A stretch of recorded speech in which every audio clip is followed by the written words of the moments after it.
Tripura le nong khai ke ang MDC ya ka ani opposition di tar ya ka Bangalore thangai koila khone khoi ang परिश्रम खाई माई जाने MDC reason रही नहीं परिष्कार अगर वो हंसु कुमार त्रिपुरा ने वो बताया था उसके बारे में आप क्या हंसो को मैं बहुत अच्छे तरीके से मैं जानता भी प्यार भी करता हूँ।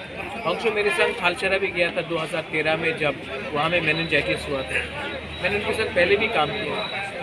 हंसो के खिलाफ मैं कुछ नहीं बोलूँ, मैं सिर्फ ये बोलना चाहता हूँ कि चाबी कोई और लगाता है और बात तिपरासा करता है। आज तक बहुत लोगों ने बहुत चीज़ मेरे खिलाफ बोला है। हंसो ने मेरे खिलाफ कुछ नहीं बोला है। उसने बोला है कि ग्रेटर टी प्लान पॉसिबल नहीं है। अगर हंसो यही बात दूसरे पार्टी को भी बोल दे जो पूरा त्रिपुरा को तिपरासा से हटाकर कुछ और बनाना चाह रहे हैं तो अच्छा रहता है। लेकिन मैं हंसो से नाराज़ नहीं हूँ।